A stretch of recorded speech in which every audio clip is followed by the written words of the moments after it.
Oh, welcome to this episode of Qatsyr Harvest. This is the prelude to Shabuah, which is sevens, as the covenant family is gathered unto Yahowah at the inception of the time of Yaakov's troubles.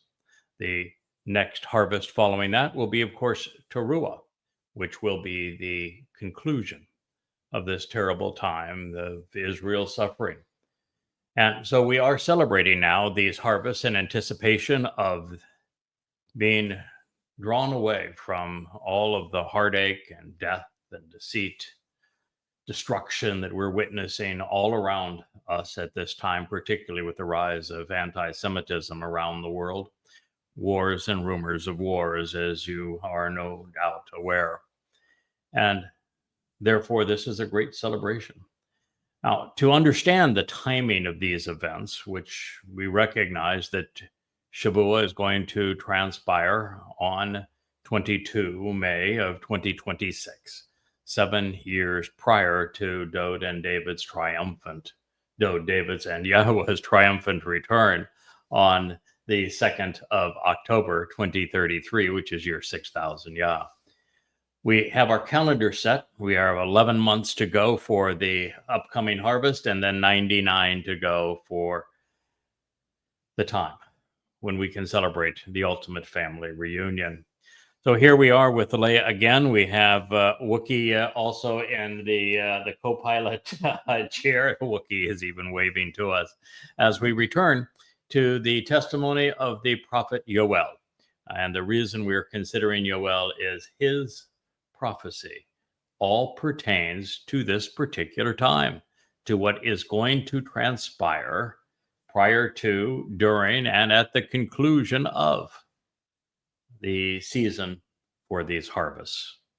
And so the next thing that the prophet reveals is that, Yisrael, it's time for you to tear away and disassociate your hearts and minds from where you have been associated with deceitful and treacherous garments. It's time to return to Yahowah, your God. Hear, hear. And one of the things that distinguishes the religious from other people, and particularly religious Jews, the Haredim, the ultra-Orthodox Jews, is religious garments. Boxes on top of heads and wrappings on arms with boxes on the backs of hands, and kippas, which are round sun disk caps on one's forehead, even weasel hats for some of them, black hats for others, mourning clothes, women who are forced to shave their heads and dress in certain kinds of specific religious apparel and prayer shawls and all of this sort of thing. Yahowah views religious dress up as being treachery. Yeah, where does it say to do this in the Torah? Nowhere. Where? Nowhere. Show me. You know, there's an instruction to put Yahowah's testimony between your eyes and on the back of your hand. And the reason that God says you should do that is that so your actions are guided by his revelations to us, so that your perspective of the world and your understanding is made more keen, more consistent with his own when you view the world through the lens that he has provided through his testimony. You know, it's just like when God says that the tree of knowledge of good and evil was planted in the garden. Yes, it was a physical tree, but if you want to learn from it now, you ought not go out into the garden. Yeah.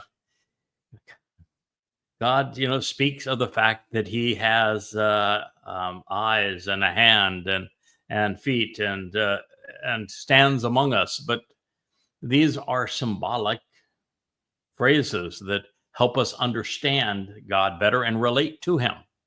When we are told that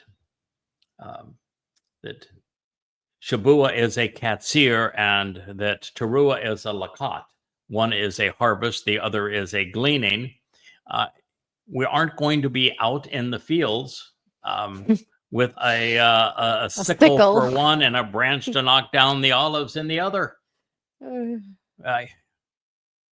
He calls this the first one a wheat harvest, and the second is of olives, but there aren't going to be kernels of wheat or olives taken up to heaven. Sometimes it's appropriate to think, and God's just saying your religious dress up. I mean, it's stupid. Stop it already. If you want to be in my company, you're going to have to stop the religious dress up. 100% of those playing religious dress up and playing the role of rabbi or Haredim or of Orthodox Judaism, of course, Muslims as well, have a 0% chance of being in heaven. So those who are pretending to represent God are reprehensible to him. Revolting. Indeed. And instead of this, what the prophet says, speaking for Yahweh, is return to Yahweh, Shub, Yahweh, your God. Now, in this particular case, Yahweh did not write Hashem. It does not say return to Hashem. It does not say return to Adonai. And your God was written Elohim, not E-M. Come on, folks. You're just being stupid. And it's obnoxious to remove Yahweh's name. I mean, who on earth gave you the right to remove God's name from his testimony? What, isn't that reprehensible? Why? Because you want to claim that maybe it's your own. You want to rip it from him. You want to disassociate from him. You don't like his name. You have absolutely no justification, no right to remove Yahweh's name from his testimony. It was reprehensible. It is to figure out how horrible you have been in doing that.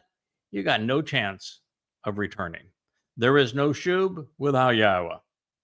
So if you want to continue, as I see every day on X and on Facebook, if you want to continue with the Hashem crap and the D-D idiocy, then you're going to die.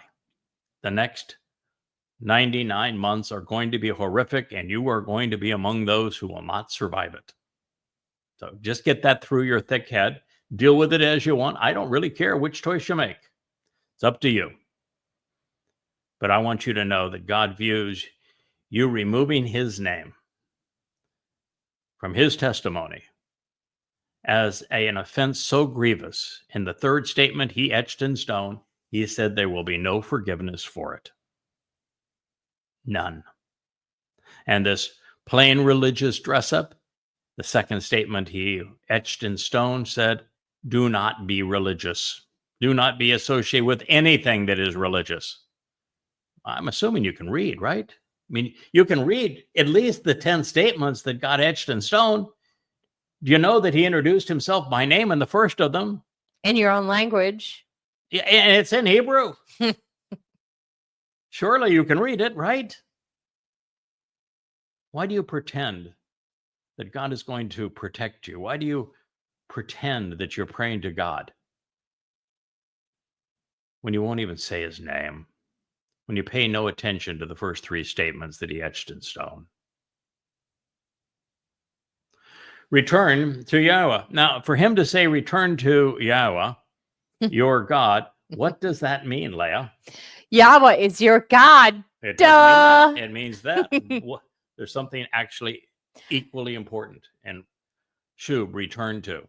Choose to change your you thinking. Have not come back to. Yes, you are not in I don't know you. That's correct. I don't know you. You You don't know me. That you are not in an association with God. That Absolutely you and not. God are separated. Estranged. That you are estranged. That you do not have a relationship. That's what that means. If he is asking you at this time, which is the time of Jacob's troubles between the two harvests, to return to Yahweh your God, that means you are currently estranged from Yahweh your God. Mm. For indeed, he is compassionate and merciful. He is long-suffering, patient, and slow to anger, abounding in steadfast and loyal love. What he is telling you is if you ever get your act together, start listening to him, respond to him, embrace him, accept his name, acknowledge all that his beloved son, Dowd, your Messiah and King, has done for you, that you will find God waiting for you with open arms, receptive, wanting to give you a hug. Pretty spectacular offer. Truthfully, if I may, I'm on the other side of that. And while it is difficult to walk away from your father's house and everything you know, literally everything you think you know, because we're a nation of know-it-alls, what awaits on the other side is far more beautiful, far more pragmatic, far more realistic, achievable, approachable. Shall I go on? I mean, I could for days. However, I'll let the program go on and take it back to you. Yes, indeed. There is nothing to lose and everything to gain to follow Yahowah's advice and return to him. He will provide reassurance and encouragement, especially during this malevolent and miserable ordeal. Yahowah is God, Joel 2:13. What is the name of that prophet again? Yoel. What does that mean? Yo is for Yahowah. By the way, you know that even in your corruption of it, where you call it Joel, where do you get the O sound? From the wah. From the wah. This is Yod Wah. So, pretty much explains how to pronounce Yahweh's name. Can't be of the myth that no one knows how to pronounce it. When right here, you can pronounce the Yod, you can pronounce the Wah, and that's Yo. And certainly you know that Torah gives you the pronunciation of the Hey. Where's the mystery? There is none. There is none. And even here, Ra'ah ends in the Hey sound in this very statement. So what God is saying here is that he is speaking to you about the time of ultimate malevolence and trouble, of total calamitous circumstances. And that is the time of Jacob's troubles. It begins, it's a 7-year period. It begins on sevens, on Shabuah, which is celebrated 7 years prior to Yahowah and Dowd's return, and therefore 22 May of 2026. And it concludes upon Towrah, which is the day of the herald, 23 and 24 September of 2033. And yes, 2033 is year 6,000 Yah. Maimonides was a nincompoop. Or a liar. No, he was just stupid. His whole dating phenomenon that rabbis continue to parade around under and pronounce, they know is absolutely mashugana. It's craziness. He didn't base it on the Torah. I know what days everything of consequence occurred because I've studied the Torah. Maimonides based his lunacy on the sanctification of the moon. You know why he wanted to sanctify the moon? Because he was a Muslim. That's right. And the number 19. Well, the number 19 is the sacred number in Islam because of the number of surahs in the Quran. Yep. You were played for fools on the convert rabbinical calendar. Absolute played for fools. We know, based upon what the Torah reveals, that Adam and Chava were escorted out of the garden in 3968 BCE. That was year 0 Yah. We know that 40 Yobel 40 is the number of a time of testing and trial, and Yobel is 50 years of celebration of a time that all debts are forgiven, that all people are free, and we get to return to the land. In periods of 40 Yobel, which is 2,000 years, from 1968 BCE would be 3968 BCE would be what? 1968 BCE. Guess what happened then? I can tell you. You don't know? Abraham and Yishak climbed Mount Moriah on Yahweh's instructions. And after a long discussion about the celebration of Passover and the sacrifice of a lamb, and of one and only and most beloved sons, Yahweh said, I will provide the lamb. And so this was the dress rehearsal on Mount Moriah on Passover in 1968 BCE. Guess what happened 40 Yobel from that moment? 33 CE. The very Son of God, David, served as the Passover lamb in exactly the same place to fulfill Pesach. That was 33 CE. 40 Yobel after 33 CE would be what? 2033. That is when the final three Moed Mikre will be fulfilled, Teruah, Kapurim, and Sukkah. And if you wanted another validation of this timing, when Gabriel, which is God's most capable and courageous man, the Gabor of God happens to be David, visited with Daniel in Babylon, he provided the exact time that he would fulfill Chag Matzah, right to the day. And just in case you didn't put all that together, why don't you read the 22nd Mizmor sometime? And what you will find is that the Son of God, Dod, described his own crucifixion. He gave you how he would fulfill it. He gave you the exact date he would fulfill it. He explained everything that was pursuant to it. And it just happens to be the Yobel year that is exactly 40 Yobel from the time that Abraham and Yishak performed the dress rehearsal of Pesach in exactly that same place. And Mizmor 22 is in excruciating detail. Oh, it gives you actually how crucifixion not only was perpetrated, but how specifically it kills, medically how it kills. And written 700 years before crucifixion existed. From the perspective of the victim. Yeah. 1,000 years before he endured it, from the perspective of the victim in first person by Dod.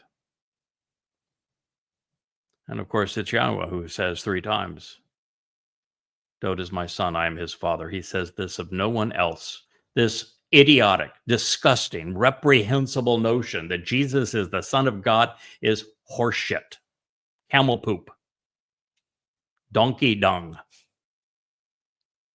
Dod is the Son of God. God makes it clear. To say anyone else is the Son of God is to make God out to be a liar.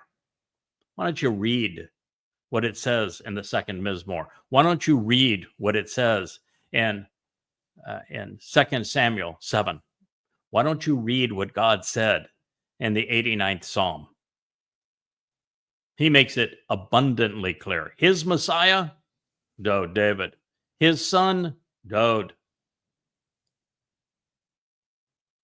The rest of it is pure hogwash. And Israel, you have missed this.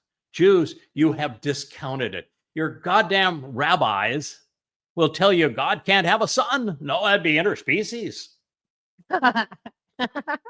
Sorry. That's like putting this stupid box between your heads, between your eyes. I mean, good God, how stupid do you have to be? So if God says, he is my son, I am his father, that can't be true. You're going to pretend that your Hashem is a liar? When he said he anointed David 3 times for his 3 lives, you're going to say, nope, nope, nope, that can't be the Messiah. Gotta be looking for another Messiah. Can't be that one. That one God claims is the Messiah. Nope, we can't, no way. Can't believe God. We had a Messiah, son of a yeah, star. you did have a Messiah. Yeah, we had a Messiah. Prayed He got us around kicked under out of the his land. star, Bar Kokhba. Nicely going. Yeah, it just caused the diaspora and the renaming of the land to Palestine. Nicely done. Nicely played. If you're going to have a father of your religion, why not have a liar? Perfect. Perfect. Yes, just perfect. So you're going to endure a malevolent period. Why? Because you've been malevolent towards God. During the Exodus, you were obnoxious towards him. Moshe gave up on you and said, I want nothing to do with them. I don't understand these people. I don't like these people. I can't endure these people. Just kill me rather than have me have to put up with them another day. And Yahweh said, yep, that's right. That's how I view them too. No, he said, if you love me, kill me. That's right. If you have any respect for me and the job that I have done, kill me now. Yeah. So that's how recalcitrant. So you're going to go through a malevolent period. And God is saying that he is going to provide some encouragement for you. Believe it or not, we are your encouragement. We're it, baby. How do you like that so far? Huh? We are your encouragement. We're it. Yeah. Right. Well, stick around. We're it. Yeah, we're it, kids. Yeah, it's I guess God had to scrape the bottom of the barrel. We're the best. We weren't just the best he could find. We were all he could find. Yeah. So, hi there. Here we are. We are your encouragement. The most support you're going to get. And you say, well, no, come on. God's not going to pick a person. God, you don't believe anything that God actually says, do you? Nope. You don't even pay attention to what you say. You told God to go away and to shut up and that you never wanted to hear from him or see him again. And do you recall what God said when you told him that? I agree with that. I got no problem with that. So I'm out of here. Goodbye. So if God's going to speak to you, if he's going to reassure you and encourage you, how is it going to happen? Right. He's going to pick somebody. So why didn't he pick another Jew? Well, all the Jews that he picked, you turned on. You were repulsive towards them. I mean, David almost crawled in a hole by the time that his life was over. You were so oppressive towards him. Moshe got so frustrated with you, he literally asked God to kill him so he wouldn't have to put up with you another day. And so the fact is that for thousands of years, there wasn't a single Yehud, not one who would listen. So God came full circle as he does on everything. He started with Goy, Adam, Chawah. Then you go to Noah and his kin. Abraham's a Goy. He's a Babylonian. Sarah, Goy. Product of 2 Goy. Guess what? Ishak is a Goy. Ishak went and married a Babylonian up there in Haran. That would mean that both Esau and Jacob were Goy. So he's just come full circle. And he's picked a man that he says is the man from Edom.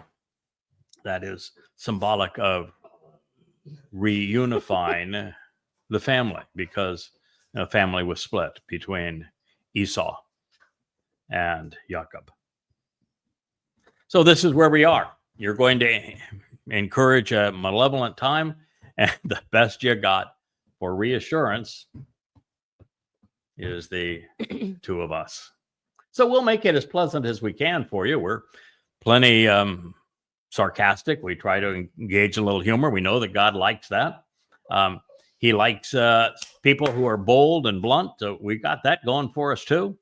We have prioritized his words. We know his Torah, probably understand his Torah better than anyone in the last few thousand years. We love his name. We love his son. We love everything about him.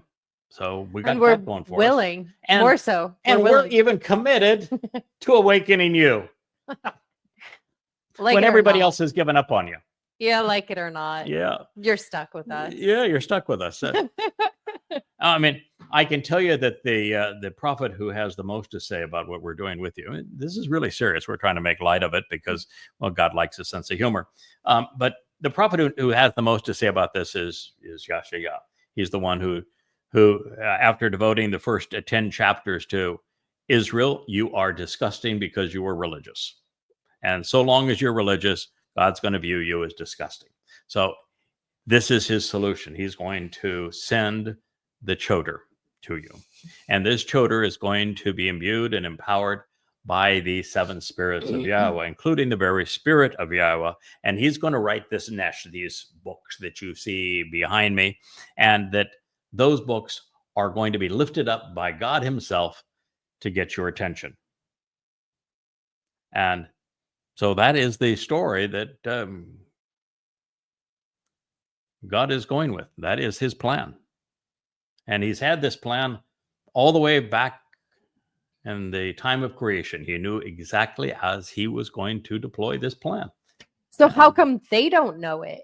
So how come you don't know it? That's right. I know it. I've read your prophets and I know it. Why don't you know it? It's an interesting thing. But, you know, again, you like your Torah and prophets filtered through your rabbis, and your rabbis have an ulterior agenda, don't they? So with man being this bad and God being this good, why do men choose men over God? Why do Christians choose Paul over Yahowah? They contradict each other. I can't actually say that God contradicts Paul, but Paul contradicts God. He demeans him. He annuls his testimony. And so why would you believe Paul over God? I know. Why would you believe Akiba and Maimonides over Yahowah? Because they love the lie. Doesn't that sound stupid? And you're listening to me now. You won't even say Yahowah's name, but you sure as hell say Akiba or Maimonides. Why is that?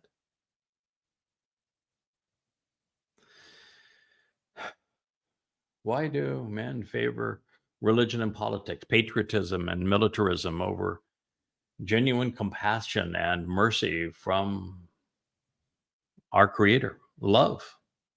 And why is it by 1,000,000 to 1 in favor of the aches and pains and disappointment of militarism and politics and religion? Why do you continue to do, Israel, not even Goyim, what you've done for the last 3,000 years when it has been miserable for you, when there is an alternative?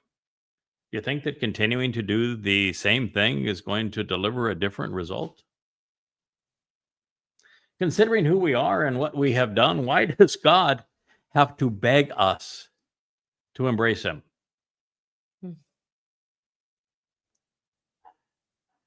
Considering how many Jews have come and gone this way, why did God have to turn to a Goy?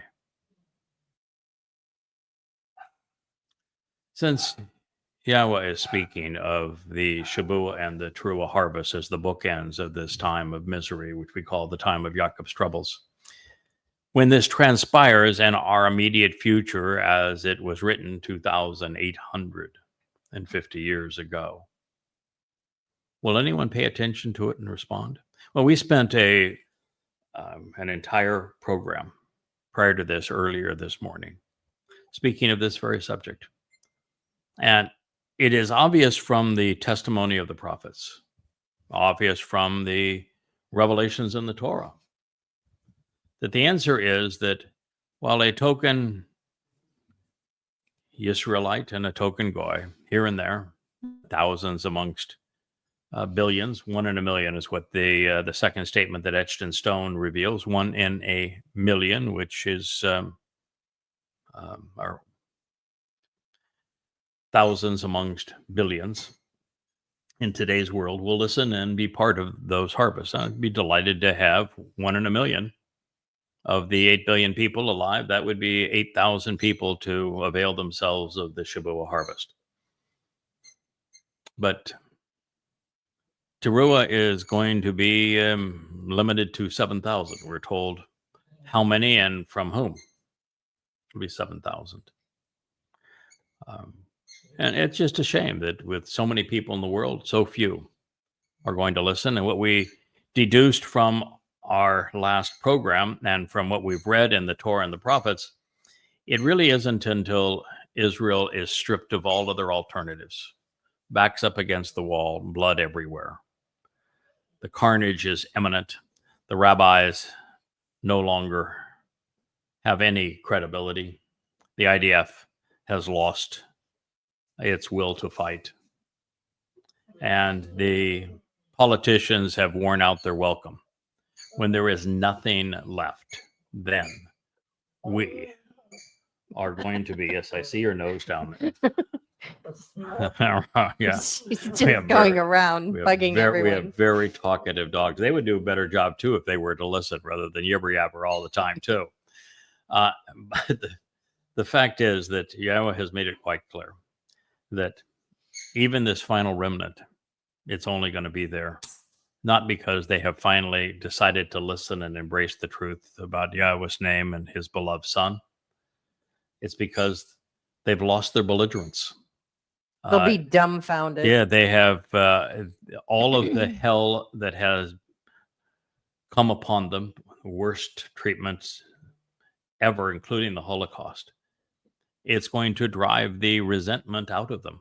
It's going to break them of their obnoxiousness. And they're just going to be laid there for the first time receptive because they will have given up on religion and politics and patriotism. And then you can have the sacrifice of the red heifer, and he will heal the adulterous woman, and we can have the great betrothal to the returning king on Kippurim.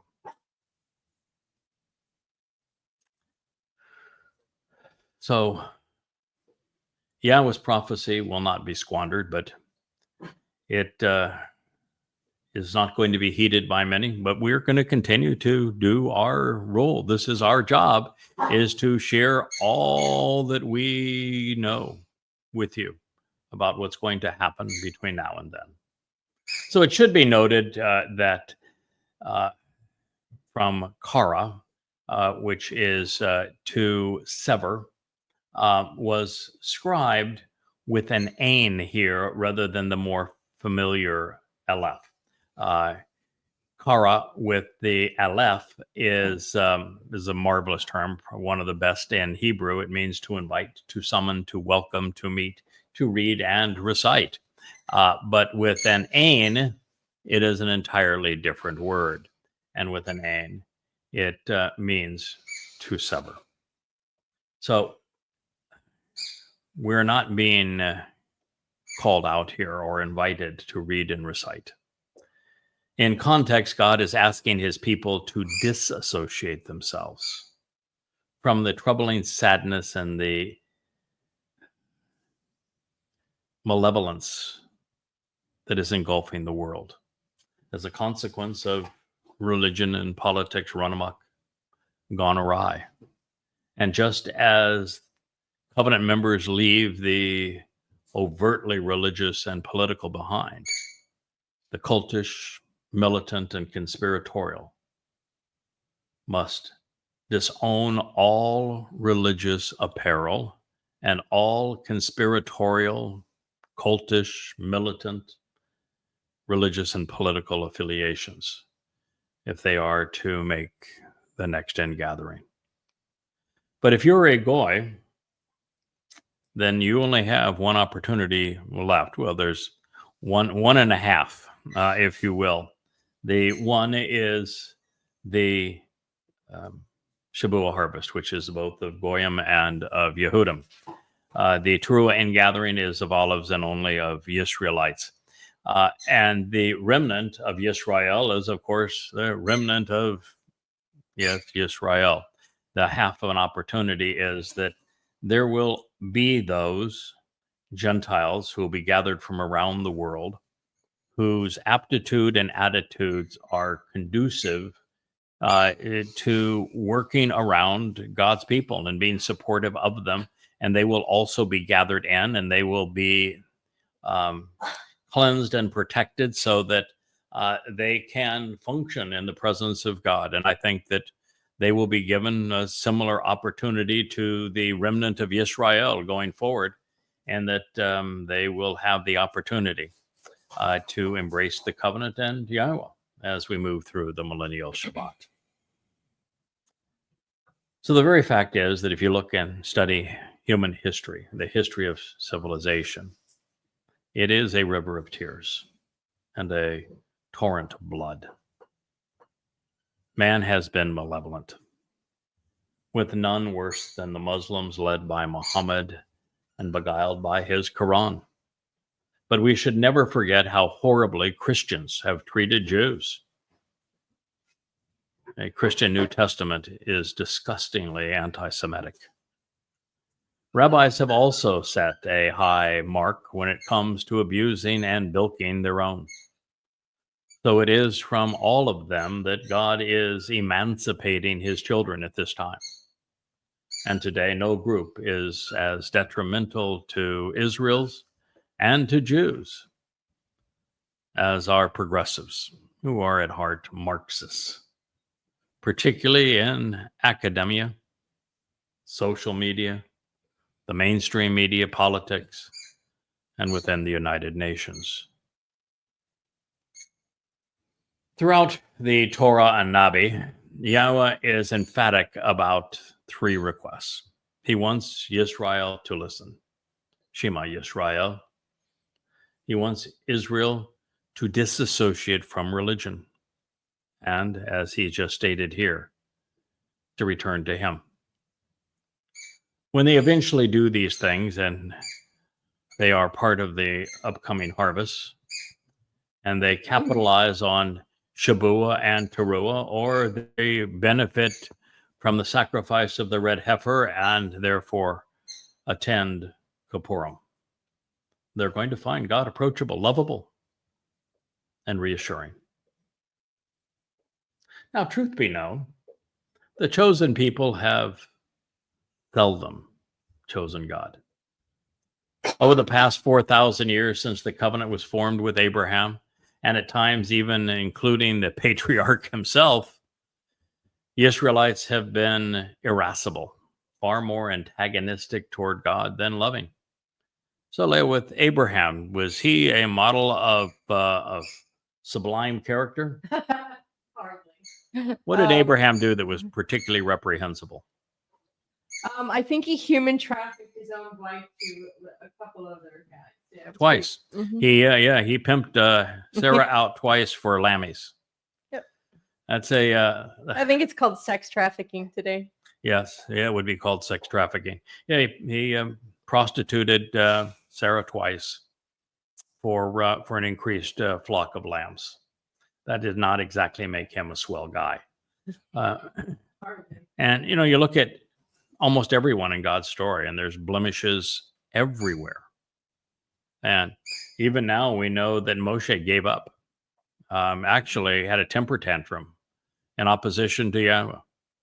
The Moshe meltdown. Yeah, the Moshe meltdown and Dode. There are 4 or 5 times where Dode just said, "How in the world could this man make that mistake?" And yet he did. So, Israelites have been irascible and typically far more antagonistic towards God than loving. And their attitude has worsened over time. Well, that's might be an exaggeration. You were so obnoxious during the Exodus that both Moshe and God gave up on you. So I'm not sure it got worse, but it's gotten no better. Now, I share this because of the enormity of the problem it poses for Yahowah. It puts God in a terrible bind. You want to know how bad you put God in this place where he was pretty much devoid of options. You got us. Hi there. That's how desperate God was to solve this problem. You got us. Well, you're not so bad. At least we come with the truth. Yeah, well, God doesn't think we're so bad. In fact, he actually likes us. He likes us a lot. He's actually pleased with our performance in this regard. He says so often.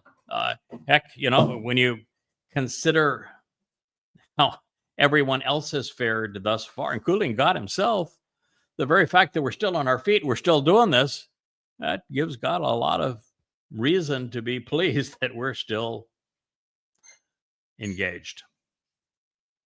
Well, Israel, there are 7 Moed Mekre, 4 beyond the 3 which have been fulfilled, although you don't even know how they were fulfilled. You all think that Passover was fulfilled and that it was signified liberty for the children of Israel, and that it's a 7-day holiday. Wrong.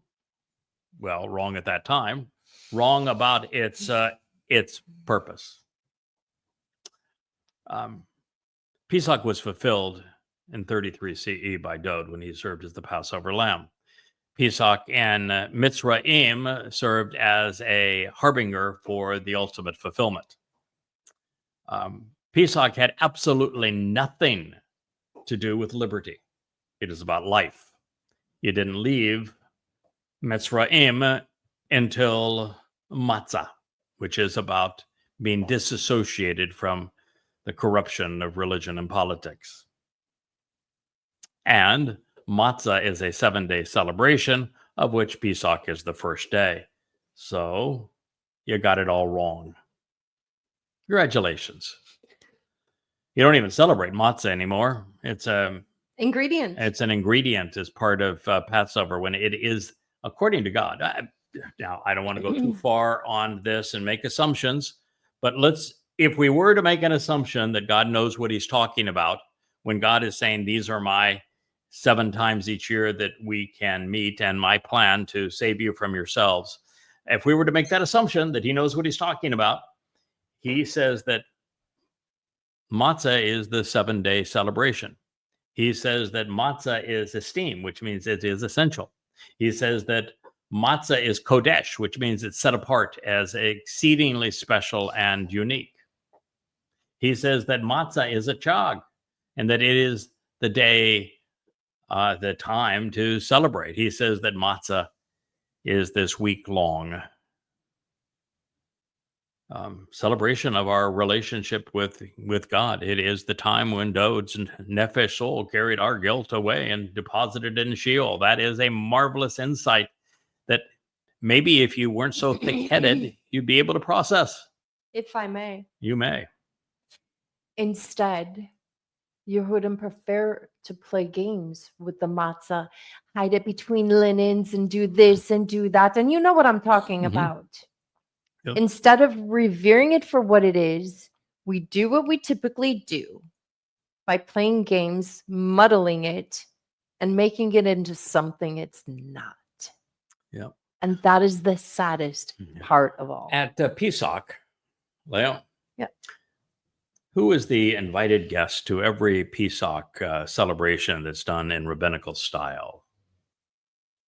Who's invited? Yeah, who's invited? Who would they set a place for? A whole place setting. Somebody even runs to the door to let him in. Who is that fellow? That would be Eliah. Eliah. Yep, they have a chair. They don't like Yah's name. So what do they corrupt it to so they might know this fellow? Elijah. Okay, yes, Elijah, because you don't like saying Yah's name. And Eliah, of course, is the flip of Yoel. Yoel means Yahweh is God. Eliah means God is Yahweh. So just to keep it straight here. So both are true. So you can kind of figure this out. But what was Eliah's claim to fame? What did Eliah do that was really extraordinary? The single most important moment in his life. In fact, all of his life is about this very moment. What was it about, lived. He had the most righteous, sharpest, sarcastic tongue towards Israel's political elite and religious elite, particularly the religious elite and the leaders of Baal, the prophets of Baal. Yeah. But the one thing that he was known to do is to vanquish the prophets of Baal by burning a what? A bull. A We'll bull. get to the bull in a moment. Mm. The sarcasm was his style. Oh, And since he's cutting. the one person that Yahowah said, I'm taking him because I got use for him at a more important time. So now that we've gone through this dress rehearsal of accosting religion and politics and doing away with Israeli religion and politics, and we've had a good time doing it, and we've done the dress rehearsal on the bull.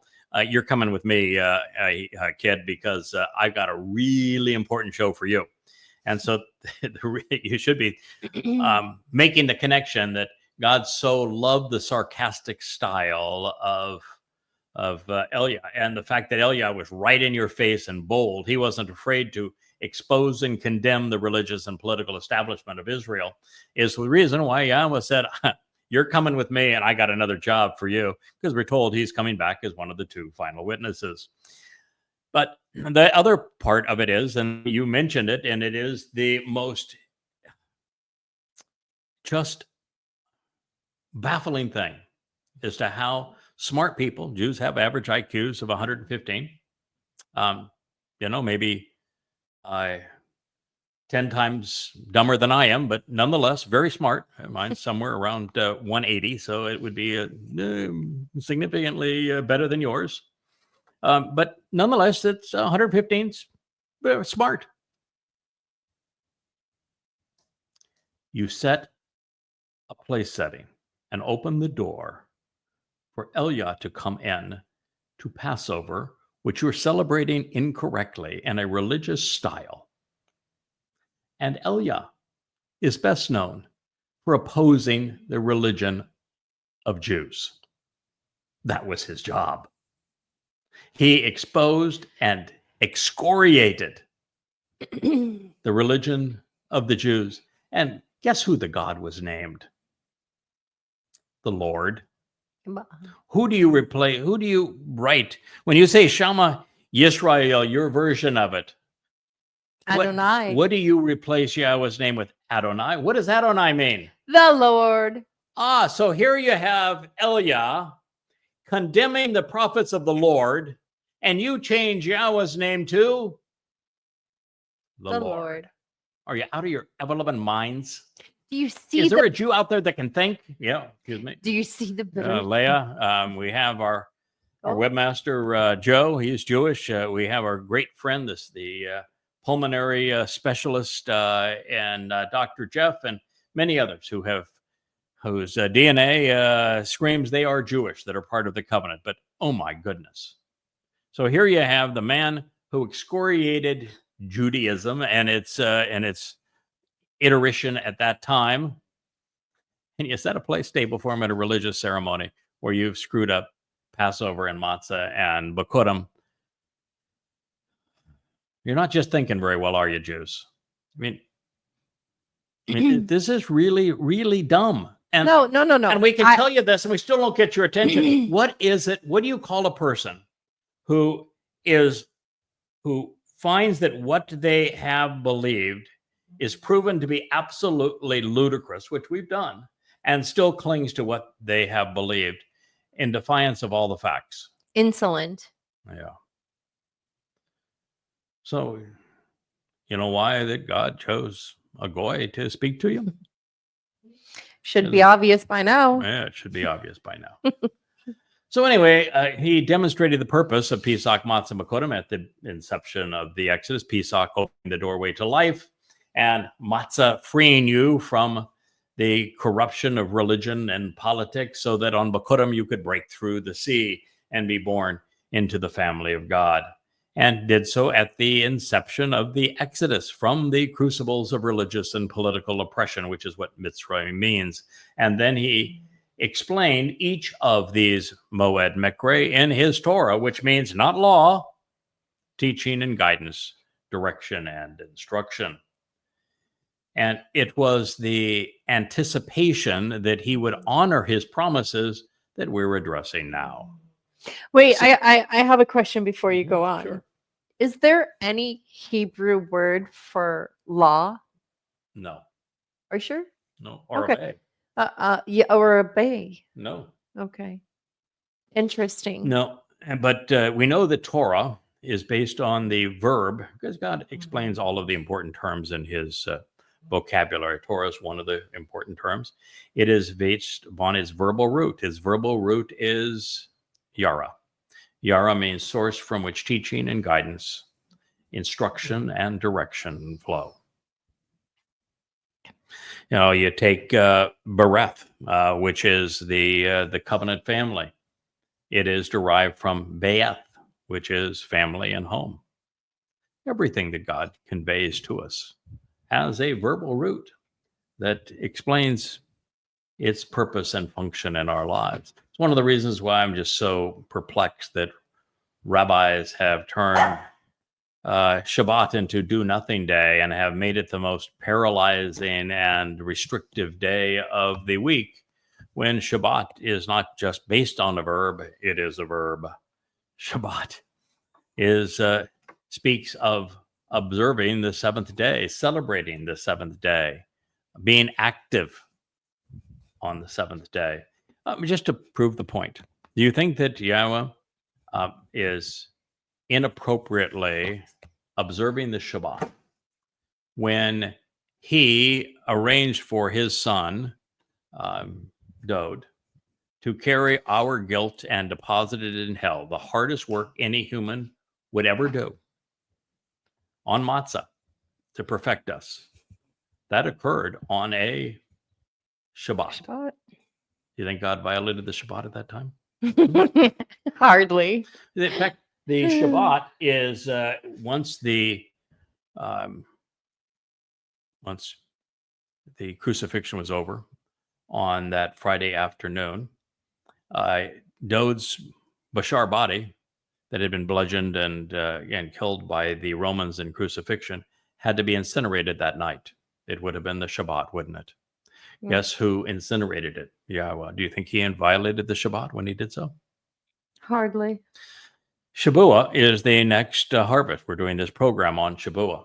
It transpires on 22nd of May of 2026. You want to guess what day of the week that Yahweh is harvesting us, which is typically considered as work? Bingo, bingo. Yeah. Or as they say in Hebrew, Yatzah. Yeah. Yatzah means Exodus. So we're out of here. Seemed appropriate at the time. Inside joke. Absolutely. So I don't think he is violating the Shabbat by harvesting us on Shabuah. And guess what? I mean, it just miracle of miracles, I guess. Towrah, which is the final ingathering, as well as the sacrifice of the red heifer, takes place on a Friday evening and a Saturday morning. That would be a Shabbat of September 23rd and 24th. So the final ingathering, Yahweh's the one performing it. He's gathering his children in. That would be work. It's on the Shabbat. Do you think he is violating the Shabbat when he does that? No. That's against all the rabbis' rules. It's in violation. So the rabbis are going to. You think the rabbis are going to get a chance to condemn Yahweh for not observing his Shabbat correctly? Definitely not. And I think there's a limited number of steps that you're supposed to be able to take on the Shabbat, according to the rabbis, not according to the Torah. Yeah, and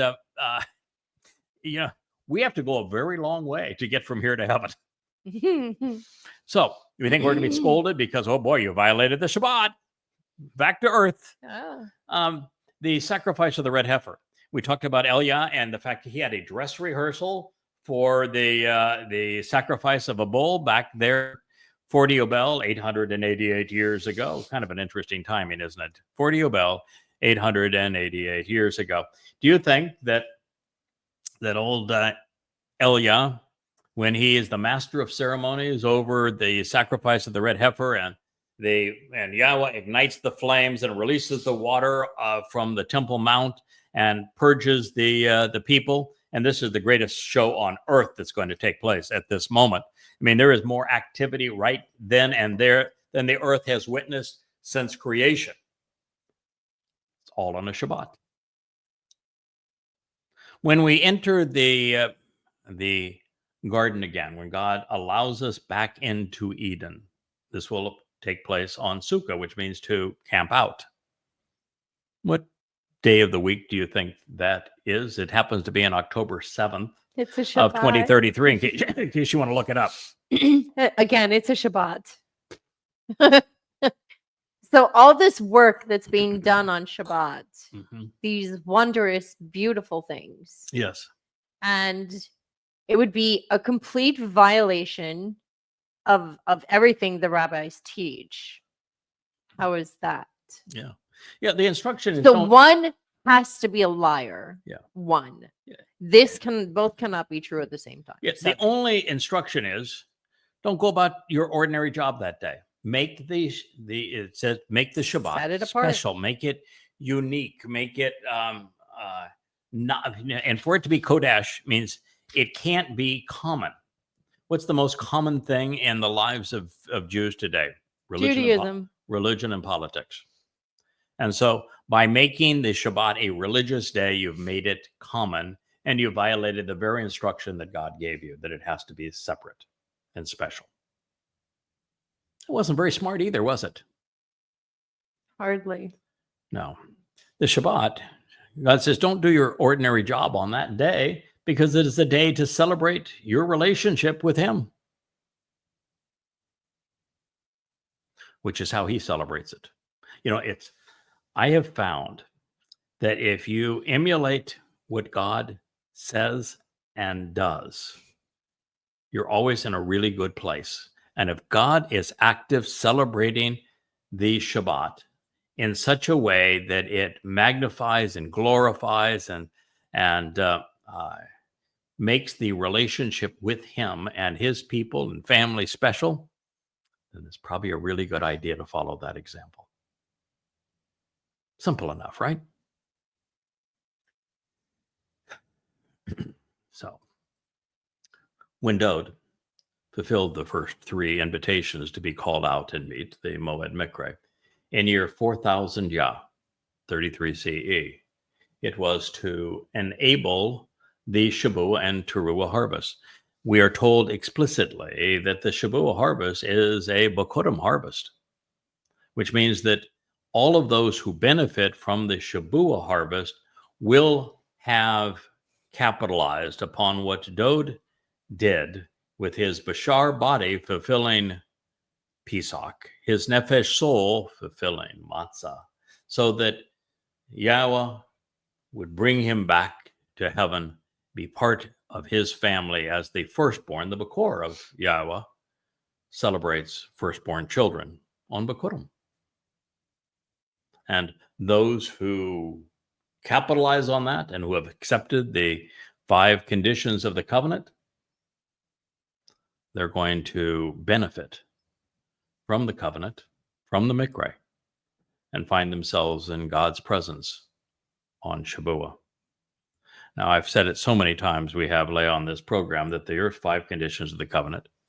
And the first of those is to walk away from Babel, from Babylon, from where religion and politics were integrated and celebrated together, where truth and lies were commingled. So we have to walk away from Babel. And if you want an example of that, before Yahweh made contact with Abraham, what had he done? What did Abraham do before Yahweh said hello to him? He walked away from his father's house. He walked away from, well, he actually took his father with him, Oh, but he did walk away from his father's house, but that would be true. But he walked away from Babylon. He Yeah, he did. disassociated from Babel, which all Yehudim and Goyim must do. If you do not come out from Babylon, you cannot be part of the covenant. First condition is to disassociate from the family of man, from religious and political corruption. The second is to walk to God and become perfect. How do we do that? Well, we've just explained it. The first 3, Moed Mikre, that Dode himself fulfilled, open the door to life.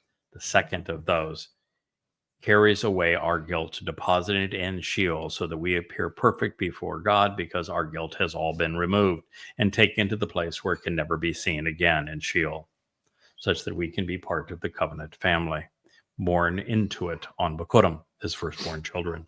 So we walk to God and become perfect. The third condition is to trust and rely on Yahowah. You cannot trust and rely upon Yahowah unless you know who he is, what he has said, what he is offering, and what he expects in return. Now, if you want to know those things, read these books. If you would prefer to hear it this way, listen to these programs. That's the request from God. It's his home. You don't have to pay any attention to it, but you're just not going to get into God's home unless you accept these first three conditions. What is the fourth?